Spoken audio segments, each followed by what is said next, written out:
I don't think the earth is flat, by the way. Today, we are going to talk again about not going to the moon. Why?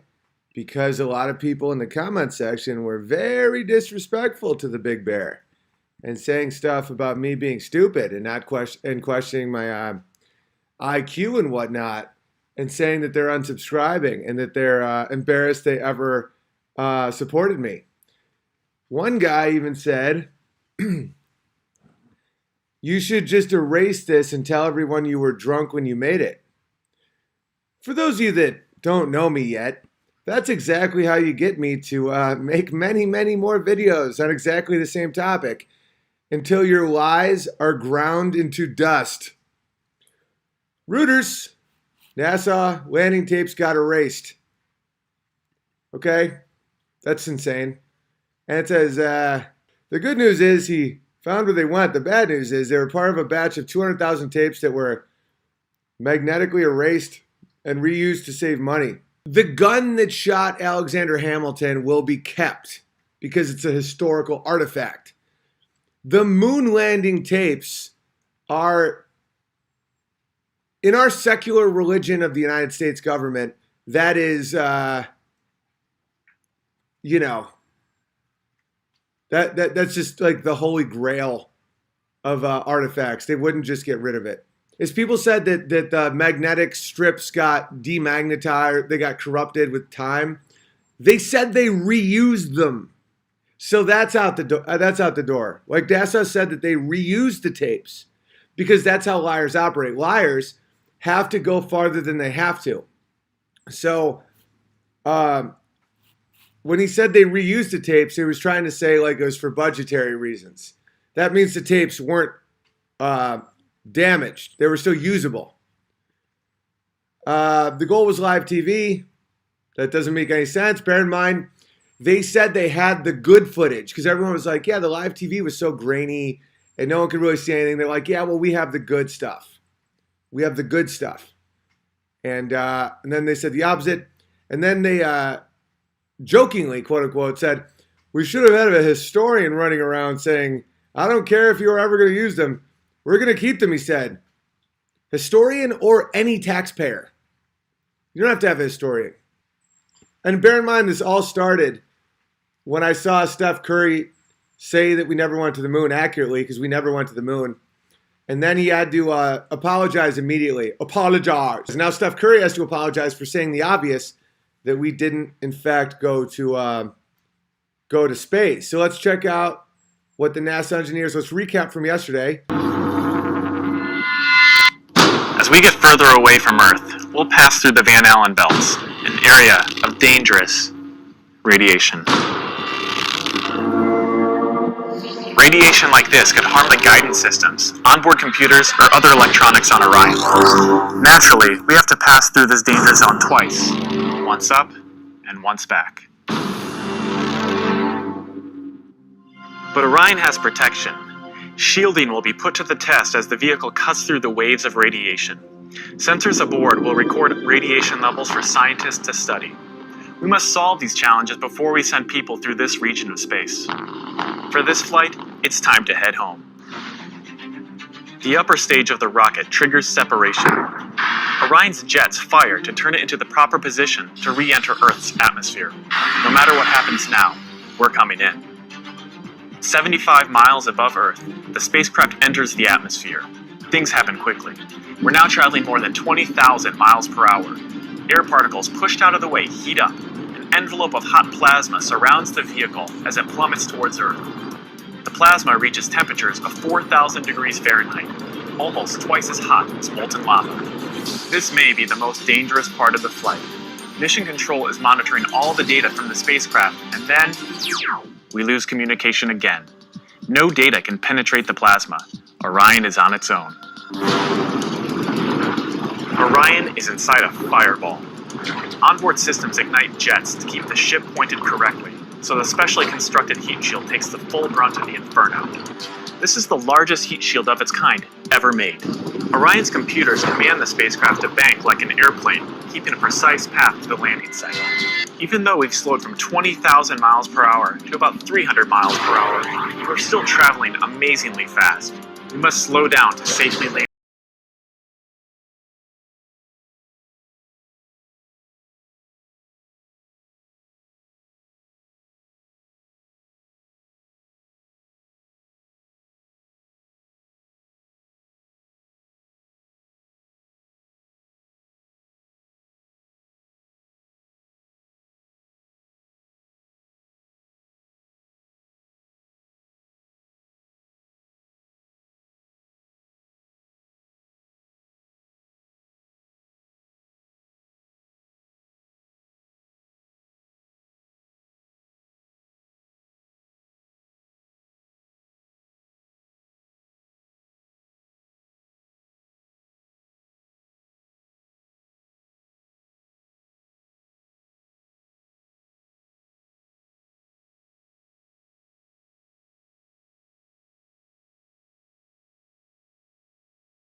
Still have some very precious cargo.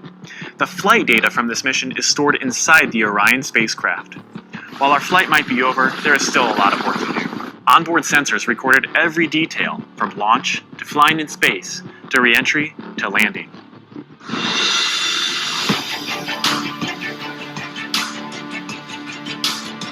Okay, so basically, 60 years ago,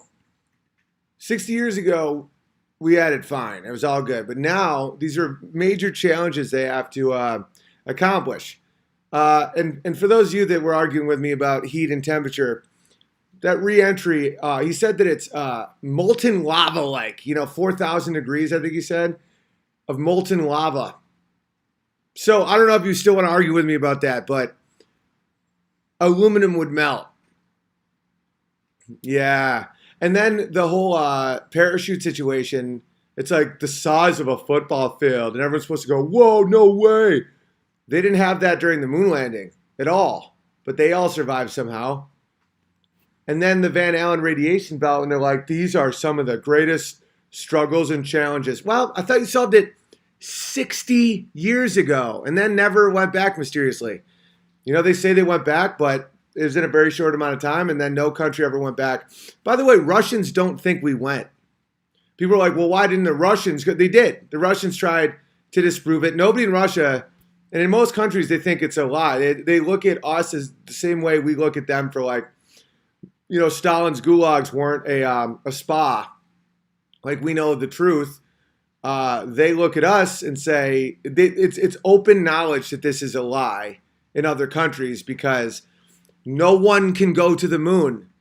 No one's done it since. I can name billionaires that want to go to the moon right now.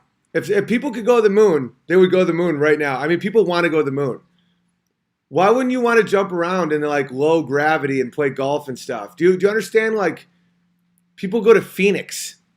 It's like, of course they want to go to the moon. People want to go to Mars. Why not the moon? We have so much drive now that we can disprove one of the greatest lies in the history of the world. There you go. I'd go to the moon in a nanosecond. The problem is we don't have the technology to do that anymore. We used to, but we destroyed that technology, and it's a painful process to build it back again. But if you believe this, going to Mars should be one of the next series of steps that humans do. The first step should be going back to the moon for a number of technical reasons and exploration reasons, and then after that, Mars, maybe high orbit in Venus atmosphere, maybe going to. Okay, this is all bullshit. This is all bullshit. I mean, if the first step is going back to the moon to go to Mars, why don't we just go back to the moon now? It should be pretty easy if we did it in '69. Let's watch some more stuff. Which one's this? Oh, and if you want to know the motivation for NASA doing all this lying and manipulation, money. Just money. They get $57 million a day from taxpayers right now. Some people say, oh, it's a waste of money. $57 million a day goes to NASA. NASA. Everyone was saying that I was pronouncing it wrong, but maybe you're pronouncing it wrong. Bunch of dipshits. NASA. 1969 say that you can't see the stars in space. We were never able to see stars from the lunar surface or on the daylight side of the moon by eye without looking through the optics. I don't recall during the period of time that we were photographing the solar corona what stars we could see. I don't remember seeing any. You can see the stars. Oh, yeah. And pretty much all the time you can see the stars. Recognize that guy? That's our doofus that just said that we destroyed all the technology. So this is Neil Armstrong, Buzz Aldrin. They're saying that they can't see the stars. And then the other guys are like, oh, yeah, of course you can see the stars. I don't remember seeing any. NASA says that we can't leave low Earth orbit. Right now, we only can fly in Earth orbit. That's the farthest that we can go. The kinds of technologies that we're testing out on space station are definitely helping us with our goals of going beyond low Earth orbit. Early in the next decade, the set of crewed flights will test and prove the systems required for exploration beyond low Earth orbit. And I thought we already did, Barack. I thought we already left low Earth orbit before. These people don't even remember their own lies. All right, so check out this Neil Armstrong interview. He's only given one interview in his entire career, and this is it. We have with us a group of students among America's best. To you, we say, we have only completed a beginning. We leave you much that is undone. There are great ideas undiscovered, breakthroughs available to those who can remove one of truth's protective layers. That's very cryptic. One of truth's protective layers. Because that guy was very depressed, went through a divorce, never gave interviews.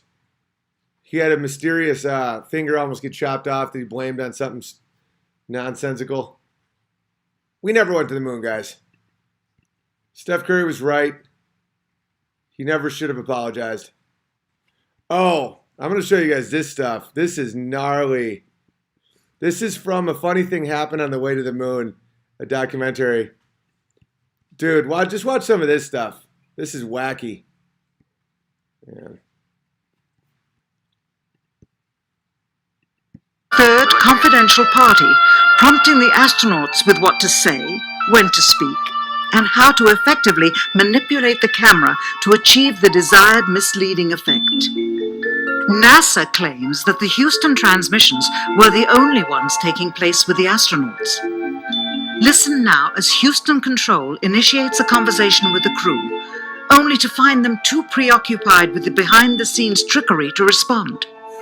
Moments pass, and the oversight is picked up on by the clandestine third party, who quickly prompts them with talk. Immediately, Neil Armstrong speaks. Call Apollo 11, Houston, Goldstone says that the TV looks great, over.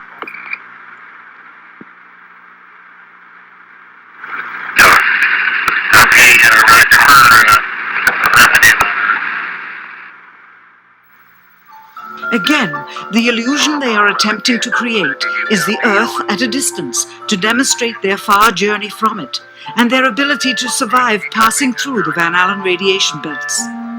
Understand, too, that only about 20 seconds of this raw footage was ever broadcast to the public, and these conversations discussing their deception were believed to be private, until now. Here they discuss that these television transmissions were in fact not broadcast live as everyone believed. They were first screened and edited for playback later. Roger, Neil. We just wanted a narrative such that we can, when we get the playback, we can sort of correlate what we're seeing. Thank you very much. Here they discuss the fact that they have turned out the lights and have blocked out sunlight from entering the spacecraft through the other windows, as to not cause any reflected light to fall onto the spacecraft's wall in the foreground. Okay, very good. Well, we shut out the sun coming in from the spacecraft, so it's fucking through the number one window on Earth, any reflected light. The reason this was done is so that the truth of the matter would not be revealed. It is this. Though the federal government would have you believe that this is a view of Earth from a distance out of the spacecraft's window as it nears the moon, it is not. What they have ingeniously done is placed the camera at the back of the spacecraft and centered the lens on a circular window in the foreground, outside of which it is completely filled with the Earth in low orbit. The circumference of the window then appears to be the diameter of the Earth at a distance, with the darkened walls of the spacecraft appearing to be the blackness of space around it.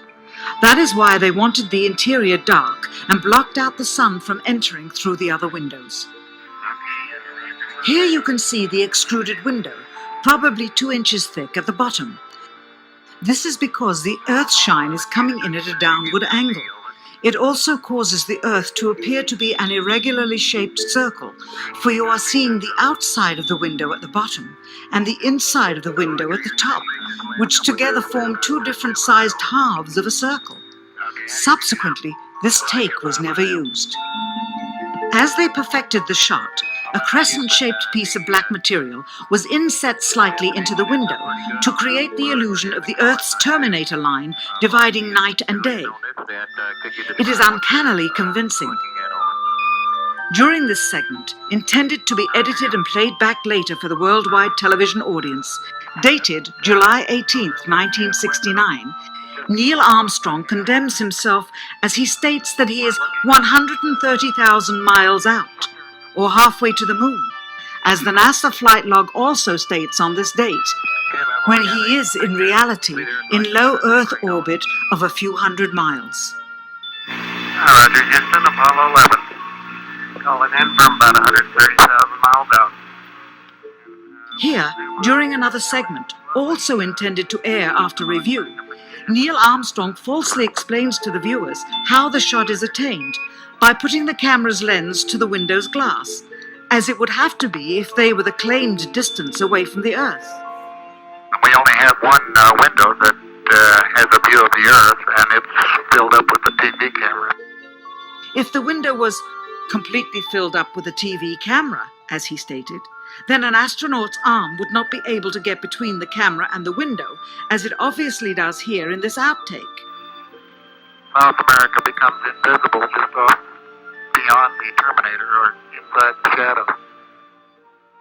You can also notice how the astronaut operating the camera reacted to the mistake by attempting to pan away from it. All right. There's many documentaries on this. I just want to show you guys some more. So let's do the review here. They no longer have the technology to go back because they destroyed it, and it's too hard to bring back. They want to go to Mars, and so they need tons of money. They don't have any of the data from, or the telemetry data, or any of it from the original because they taped over it.